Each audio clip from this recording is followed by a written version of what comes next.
ನಮಸ್ಕಾರ ಸ್ನೇಹಿತರೆ, ಕರ್ನಾಟಕ ಮ್ಯಾಟರ್ಸ್ಗೆ ಮತ್ತೊಮ್ಮೆ ಆತ್ಮೀಯ ಸ್ವಾಗತ. ಸ್ನೇಹಿತರೆ, ನಿಮ್ಮ ಬಳಿ ವೋಟರ್ ಐಡಿ ಇದೆಯಾ? ನಿಮಗೆ ಮತ ಚಲಾಯಿಸುವ ವಯಸ್ಸಾಗಿದೆಯಾ? ಹಾಗಿದ್ರೆ ಈ ಸ್ಟೋರಿ ನಿಮಗಾಗಿ. ಈ ಬಾರಿ ನಿಮ್ಮ ವೋಟರ್ ಐಡಿ ಅಥವಾ ಮತದಾರರ ಪಟ್ಟಿಯಲ್ಲಿ ನಿಮ್ಮ ಹೆಸರು ಇರಬೇಕಾದ್ರೆ ನೀವು ಒಂದು ಕಡ್ಡಾಯ ಪ್ರಕ್ರಿಯೆಯನ್ನ ಪೂರ್ಣಗೊಳಿಸಲೇಬೇಕು.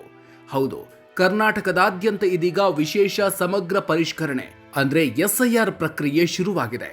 ಜೂನ್ 30ರಿಂದ ಅಧಿಕಾರಿಗಳು ನಿಮ್ಮ ಮನೆ ಬಾಗಿಲಿಗೆ ಬರಲಿದ್ದು, ಅವರು ನೀಡುವ ಒಂದು ಎನ್ಯುಮರೇಷನ್ ಫಾರ್ಮ್ ಅನ್ನು ನೀವು ಭರ್ತಿ ಮಾಡಿಕೊಡ್ಲೇಬೇಕು. ಒಂದು ವೇಳೆ ನೀವು ಈ ಫಾರ್ಮ್ ಅನ್ನ ತುಂಬಿ ಕೊಡದಿದ್ರೆ ಮತದಾರರ ಪಟ್ಟಿಯಿಂದ ನಿಮ್ಮ ಹೆಸರು ಡಿಲೀಟ್ ಆಗುವ ದೊಡ್ಡ ಅಪಾಯ ಇದೆ. ಹಾಗಾದ್ರೆ ಏನಿದು SIR ಪ್ರಕ್ರಿಯೆ? ಮನೆಗೆ ಬರುವ ಅಧಿಕಾರಿಗಳು ಕೊಡುವ ಆ ಗಣತಿ ಫಾರ್ಮ್ ಅನ್ನ ತುಂಬೋದು ಹೇಗೆ? 2002ರ ಹಳೆಯ ವೋಟರ್ ಲಿಸ್ಟ್ನ ಮಾಹಿತಿ ಯಾಕೆ ಬೇಕು? ಬಾಡಿಗೆ ಮನೆಗೆ ಶಿಫ್ಟ್ ಆದವರು, ಬೇರೆ ಊರಿಂದ ಬಂದವರು ಏನ್ ಮಾಡಬೇಕು? ಬನ್ನಿ ಇವತ್ತಿನ ವಿಡಿಯೋದಲ್ಲಿ ಡೀಟೇಲ್ ಆಗಿ ನೋಡೋಣ. ವಿಡಿಯೋ ಶುರು ಮಾಡೋದಕ್ಕೂ ಮೊದಲು ನೀವಿನ್ನೂ ನಮ್ಮ ಕರ್ನಾಟಕ ಮ್ಯಾಟರ್ಸ್ ಯೂಟ್ಯೂಬ್ ಚಾನಲ್ಗೆ ಸಬ್ಸ್ಕ್ರೈಬ್ ಆಗಿಲ್ಲ ಅಂದ್ರೆ ಈಗಲೇ ಸಬ್ಸ್ಕ್ರೈಬ್ ಆಗಿ, ಹಾಗೆ ಪಕ್ಕದಲ್ಲೇ ಇರೋ ಬೆಲ್ ಐಕಾನ್ ಪ್ರೆಸ್ ಮಾಡಿ. ಏನಿದು SIR? ಈ ಬಾರಿ ಯಾಕೆ ಇಷ್ಟೊಂದು ಸ್ಟ್ರಿಕ್ಟ್? ಸ್ನೇಹಿತರೆ, SIR ಅಂದ್ರೆ ಸ್ಪೆಷಲ್ ಇಂಟೆನ್ಸಿವ್ ರಿವಿಷನ್, ಅಂದ್ರೆ ಮತದಾರರ ಪಟ್ಟಿಯ ಮಹಾ ಸ್ವಚ್ಛತಾ ಕಾರ್ಯಕ್ರಮ. ದೇಶಾದ್ಯಂತ ನಕಲಿ ಮತದಾರರು ಹೆಚ್ಚಾಗಿದ್ದಾರೆ. ಊರಲ್ಲಿ ಒಂದು ವೋಟರ್ ಐಡಿ, ಬೆಂಗಳೂರಲ್ಲಿ ಮತ್ತೊಂದು ವೋಟರ್ ಐಡಿ ಇಟ್ಕೊಂಡಿರುವವರ ಸಂಖ್ಯೆ ಸಾಕಷ್ಟಿದೆ. ಜೊತೆಗೆ ಮೃತಪಟ್ಟವರ ಹೆಸರು ಇನ್ನೂ ಲಿಸ್ಟ್ನಲ್ಲಿದೆ. ಹಾಗೂ ವಲಸಿಗರು, ವಿದೇಶಿಯರು ಅಕ್ರಮವಾಗಿ ವೋಟರ್ ಐಡಿ ಪಡೆದಿದ್ದಾರೆ ಅನ್ನೋ ಗಂಭೀರ ಆರೋಪಗಳಿವೆ. ಈ ಎಲ್ಲ ಕಳ್ಳಾಟಗಳಿಗೆ ಬ್ರೇಕ್ ಹಾಕಿ ಕೇವಲ ಅರ್ಹ ಪ್ರಜೆಗಳು ಮಾತ್ರ ಮತದಾನ ಮಾಡುವಂತಾಗಲು ಚುನಾವಣಾ ಆಯೋಗ ಈ ಬೃಹತ್ ಆಪರೇಷನ್ ಶುರು ಮಾಡಿದೆ. ಜೂನ್ 30ರಿಂದ ಜುಲೈ 29ರವರೆಗೆ ಈ ಮನೆ ಸಮೀಕ್ಷೆ ನಡೆಯಲಿದೆ. ಮನೆಗೆ ಬರಲಿದ್ದಾರೆ BLOಗಳು. ನೀವು ತುಂಬಬೇಕಿದೆ ಫಾರ್ಮ್. ಸ್ನೇಹಿತರೆ, ಜೂನ್ 30ರಿಂದ ನಿಮ್ಮ ಏರಿಯಾದ ಬೂತ್ ಮಟ್ಟದ ಅಧಿಕಾರಿಗಳು ಅಂದ್ರೆ BLOಗಳು ನಿಮ್ಮ ಮನೆಗೆ ಭೇಟಿ ನೀಡುತ್ತಾರೆ. ಅವರು ನಿಮಗೆ ಒಂದು ಎನ್ಯುಮರೇಷನ್ ಫಾರ್ಮ್ ಕೊಡ್ತಾರೆ. ಈ ಫಾರ್ಮ್ನ ಒಂದು ಭಾಗದಲ್ಲಿ ನಿಮ್ಮ ಹೆಸರು, ಎಪಿಕ್ ಸಂಖ್ಯೆ, ವಿಳಾಸ ಹಾಗೂ ನಿಮ್ಮ ಹಳೆಯ ಭಾವಚಿತ್ರವನ್ನ ಅವರೇ ಮುದ್ರಿಸಿಕೊಂಡು ಬಂದಿರ್ತಾರೆ. ಒಂದು ವೇಳೆ ಆ ಫಾರ್ಮ್ನಲ್ಲಿರುವ ನಿಮ್ಮ ಫೋಟೋ ಹಳೆಯದಾಗಿದ್ರೆ ಅಥವಾ ಅಸ್ಪಷ್ಟವಾಗಿದ್ರೆ ಮಾತ್ರ ನೀವು ಹೊಸದೊಂದು ಪಾಸ್ಪೋರ್ಟ್ ಸೈಜ್ ಫೋಟೋವನ್ನ ಅಲ್ಲಿ ಅಂಟಿಸಬೇಕು. ಈ ಫಾರ್ಮ್ ಅನ್ನು ತುಂಬಿ ವಾಪಸ್ ಕೊಡುವಾಗ ನೀವು ಒಂದು ಸ್ವಯಂ ದೃಢೀಕರಿಸಿದ ದಾಖಲೆಯನ್ನು ಕೊಡಬೇಕು.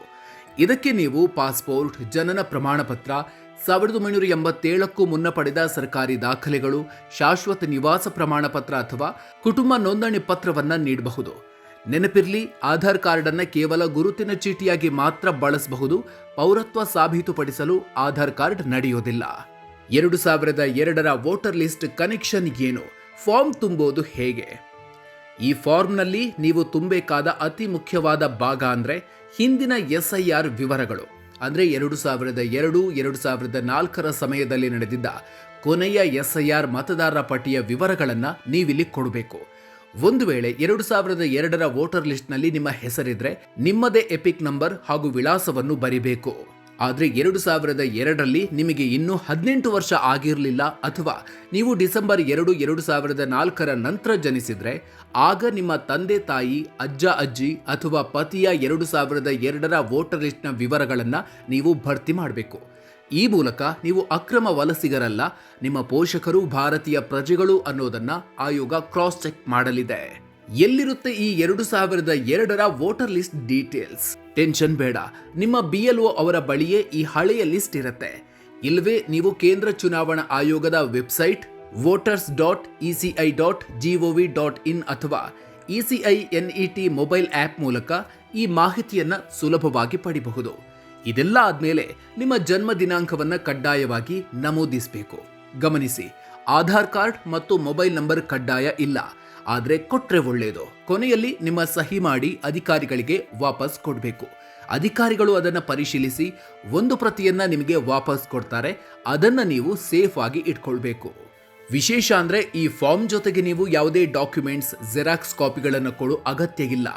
ಮನಿ ಶಿಫ್ಟ್ ಆದವರು, ಬಾಡಿಗೆದಾರರು ಏನ್ ಮಾಡಬೇಕು? ಫಾರ್ಮ್ ಕೊಡದಿದ್ರೆ ಏನಾಗುತ್ತೆ? ಸ್ನೇಹಿತರೆ, ಅಧಿಕಾರಿಗಳು ಕನಿಷ್ಠ 3 ಬಾರಿ ನಿಮ್ಮ ಮನೆಗೆ ಭೇಟಿ ನೀಡ್ತಾರೆ. ಆದ್ರೂ ನೀವು ಸಿಗದೆ ಈ ಫಾರ್ಮ್ ಅನ್ನ ತುಂಬಿ ಕೊಡದಿದ್ರೆ ಆಗಸ್ಟ್ 5ರಂದು ಭೇಟಿಯಾಗುವ ಕರಡು ಮತದಾರರ ಪಟ್ಟಿಯಿಂದ ನಿಮ್ಮ ಹೆಸರು ಡಿಲೀಟ್ ಆಗುವ ಸಾಧ್ಯತೆ ಇದೆ. ಇನ್ನು ಹೊಸದಾಗಿ ವೋಟರ್ ಐಡಿ ಮಾಡಿಸುವವರು ಫಾರ್ಮ್ 6 ಅನ್ನು ತುಂಬಬೇಕು. ಒಂದು ವೇಳೆ ನೀವು ಬೇರೆ ಊರಿನಿಂದ ಬಂದಿದ್ರೆ ಅಥವಾ ಬೇರೆ ಏರಿಯಾಗೆ ಮನೆ ಶಿಫ್ಟ್ ಆಗಿದ್ರೆ ಫಾರ್ಮ್ 8 ಅನ್ನು ತುಂಬಿ ನಿಮ್ಮ ವಿಳಾಸವನ್ನ ಅಪ್ಡೇಟ್ ಮಾಡಿಕೊಳ್ಬೇಕು. ಮತದಾರರ ಅನುಕೂಲಕ್ಕಾಗಿ ಪ್ರತಿ ಗ್ರಾಮ ಪಂಚಾಯಿತಿ ಹಾಗೂ ವಾರ್ಡ್ ಕಚೇರಿಗಳಲ್ಲಿ ವಿಶೇಷ ಸಹಾಯ ಕೇಂದ್ರಗಳನ್ನು ತೆರೆಯಲಾಗಿದೆ. ಅಲ್ಲಿಗೆ ಹೋಗಿ ಕೂಡ ನೀವು ಮಾಹಿತಿಯನ್ನ ಪಡಿಬಹುದು. ಒಟ್ಟಿನಲ್ಲಿ ಸ್ನೇಹಿತರೆ, ಒಬ್ರೇ 2-3 ವೋಟರ್ ಐಡಿ ಇಟ್ಕೊಂಡು ಕಳ್ಳ ವೋಟ್ ಹಾಕೋರಿಗೆ ಇದು ಬಹುದೊಡ್ಡ ಬ್ರೇಕ್ ಹಾಕಲಿದೆ. ಪ್ರತಿಯೊಬ್ಬ ಭಾರತೀಯ ಪ್ರಜೆಯೂ ಈ ಗಣತಿ ಫಾರ್ಮ್ ಅನ್ನು ತುಂಬಿ ದೇಶದ ಭವಿಷ್ಯ ಬರೆಯೋದಕ್ಕೆ ಸಹಕರಿಸಬೇಕಿದೆ. ಅಷ್ಟೇ ಅಲ್ಲ, ಮತದಾರರ ಗುರುತಿನ ಚೀಟಿ ಇಲ್ಲದವರಿಗೆ ಇನ್ಮುಂದೆ ಗ್ಯಾರಂಟಿ ಸೌಲಭ್ಯ ಕೊಡಲ್ಲ ಅಂತಾನು ಸಿಎಂ ಡಿಕೆ ಶಿವಕುಮಾರ್ ಹೆದರಿಸಿದ್ದಾರೆ. ಗ್ಯಾರಂಟಿ ಸೌಲಭ್ಯ ಬೇಕಾದವರು ತಪ್ಪದೇ ಈ SIR ಪ್ರಕ್ರಿಯೆ ಮುಗಿಸಿ ನಿಮ್ಮ ವೋಟರ್ ಐಡಿ ಉಳಿಸಿಕೊಳ್ಳಿ. ಈ ಬಗ್ಗೆ ನೀವೇನು ಹೇಳ್ತೀರಿ? ನಿಮ್ಮ ಮನೆಗೆ ಈಗಾಗಲೇ BLO ಅಧಿಕಾರಿಗಳು ಬಂದಿದ್ದಾರಾ? ಚುನಾವಣಾ ಆಯೋಗದ ಈ ಮಹಾ ಕಾರ್ಯದ ಬಗ್ಗೆ ನಿಮ್ಮ ಅಭಿಪ್ರಾಯ ಏನು? ಕಾಮೆಂಟ್ ಬಾಕ್ಸ್ನಲ್ಲಿ ತಪ್ಪದೆ ಹಂಚಿಕೊಳ್ಳಿ.